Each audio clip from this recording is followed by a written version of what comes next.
Welcome to NS TV. నేను రాజీవ్. ముందుగా headlines చూద్దాం. కాకినాడ పిఠాపురంలో శుక్రవారం ఎమ్మెల్యే పవన్ పర్యటన. రచ్చబండ పేరుతో ప్రజల సమస్యలు తెలుసుకుంటారు అని జనసేన నాయకులు జనాలను పోగేసి రచ్చబండకు తూచ్ తూత్ అని శంకుస్థాపనలతో సరిపెట్టి బాయ్ బాయ్ చెప్పి వెళ్లిపోయారు. పట్టుమని 10 నిమిషాలు నిలబడకుండా ఒక్క మాట వినకుండా రై రైమని వెళ్లిపోవడం తాలూకా ప్రజలు అసహనం వ్యక్తం చేశారు. ఈలోగా అర్జీలు సేకరణ అని కొంతమంది సిబ్బందిని ఇబ్బందిగా కూర్చోబెట్టి మొక్కుబడికి అర్జీలు సేకరిస్తున్నారు. అందరికీ జై భీమ్లండి.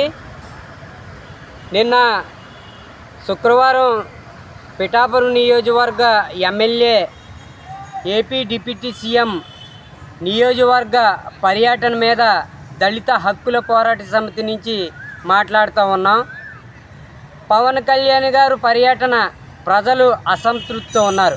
ఎందుకంటే ప్రజలు మా ఎమ్మెల్యే వస్తున్నాడు, మా బాధలు చెప్పుకోవాలి, మా గోళ్ళు చెప్పుకోవాలి, మా సమస్యలన్నీ పరిష్కరించుకోవాలని ఎంతో ఆశగా ఎదురు చూస్తూ ఉంటే ప్రజల ఆశల మీద నీళ్లు చల్లి ఇవాళ 4 గుడులు ఏదో హాస్పిటల్ శంకుస్థాపన చేసి ఆయన ప్రజలు సమస్యలు వినకుండా వెళ్ళిపోవడం జరిగింది. ఇది పిఠాపురం నియోజకవర్గ ఎమ్మెల్యే గారికి ఇది పద్ధతేనా అని అడుగుతూ ఉన్నాం.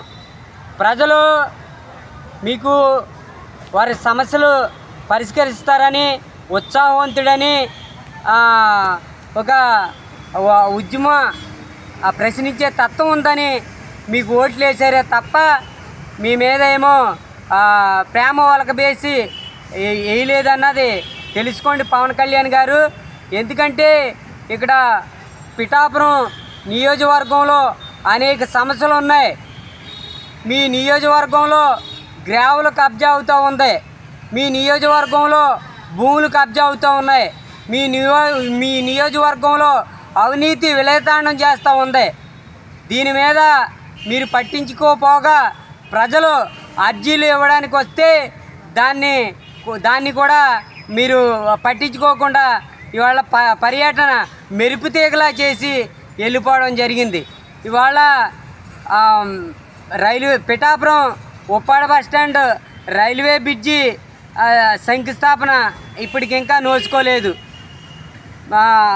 అదే గొల్లప్రోలు ఏలేలు ఆధునీకరణ ప్రతి ప్రభుత్వం వస్తుంది, హామీ ఇస్తుంది, శంకుస్థాపన చేస్తున్నారు, పని పూర్తి అవుతలేదు.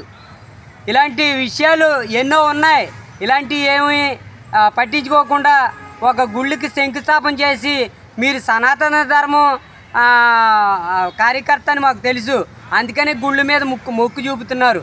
గుళ్ళు ఒకటే కాదు, ఈ బడులు ఒకటే మారుమూల ఉన్న బళ్ళు కూడా పడగొడతా ఉన్నారు. మారుమూల బళ్ళు హై స్కూల్కి విలీనం చేస్తున్నా ఉన్నారు. ఇలాగా బళ్ళని పడగొడుతూ ఉన్నారు. ఇలాంటి వాటి మీద దృష్టి పెట్టకుండా, విద్యా విధానం మీద మీరు దృష్టి పెట్టకుండా గుడుల మీదే దృష్టి పెట్టడం అనేది మీరు సనాతన ధర్మవాదులని మాకు అర్థమవుతూ ఉంది.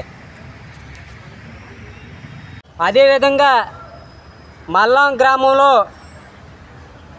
దళిత యువకుడు కరెంటు షాక్ ప్రమాదంలో చనిపోతే అక్కడ ఆ కుటుంబం కన్నీరు మున్నీరై విలపిస్తూ ఉంది.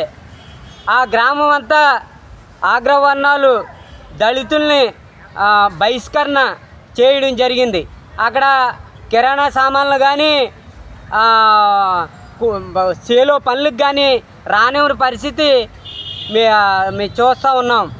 కాబట్టి మీరు నియోజకవర్గ పర్యటనకు వస్తున్నారు, మల్లాం గ్రామం వచ్చి ఆ విషయాన్ని పరిష్కరిస్తారు అని ఎంతో ఆశగా ఎదురు చూస్తే కనీసం అటువైపు వెళ్ళకపోగా మీడియాతో ఒక్క మాట వాళ్ళకి న్యాయం చేయండి అని చెప్పడం జరిగింది. ఇక్కడ జిల్లా కలెక్టర్ గారు, ఆర్డీఓ గారు దాని మీద ఎవరైతే బహిష్కరణ పాల్పడ్డారో వాళ్ళ మీద కేసులు కట్టకుండా సైలెంట్గా శాంతియుత కమిటీ వేసి ఆ ప్రాబ్లంని అక్కడికక్కడ సరినొక్కేయడం జరిగింది. ఇది పవన్ కళ్యాణ్ గారికి స్థానిక ఎమ్మెల్యే గారికి తెలియకుండానే జిల్లా కలెక్టర్ గారు ఆర్డీఓ గారు సీక్రెట్గా చక్కబెట్టారా అని మేము అడుగుతూ ఉన్నాం. కాబట్టి అక్కడ జరిగింది చిన్న విషయం కాదు. బహిష్కరణ అనేది రాజ్యాంగ విరుద్ధం. వాళ్ళు ఎవరైతే బహిష్కరణ పాల్పడ్డారో వాళ్ళ మీద కంపల్సరీ కేసులు కట్టవలసిన అవసరం ఉంది. ఆ కేసులు కట్టకపోతే మేము జిల్లా కలెక్టర్ గారిని కలిసి వాళ్ళ మీద కేసులు కట్టేదాకా దళిత హక్కుల పోరాట సమితి నుంచి పోరాటం చేస్తాము అని ఈ సందర్భంగా తెలియజేస్తూ ఉన్నాం. అదేవిధంగా ఇళ్ల స్థలాల సమస్య మీద సిపిఐ పార్టీ, దళిత హక్కుల పోరాట సమితి, ప్రజా సంఘాలు పోరాటం చేస్తూ ఉంటే మీ అధికారులు పట్టించుకోవట్లేదు.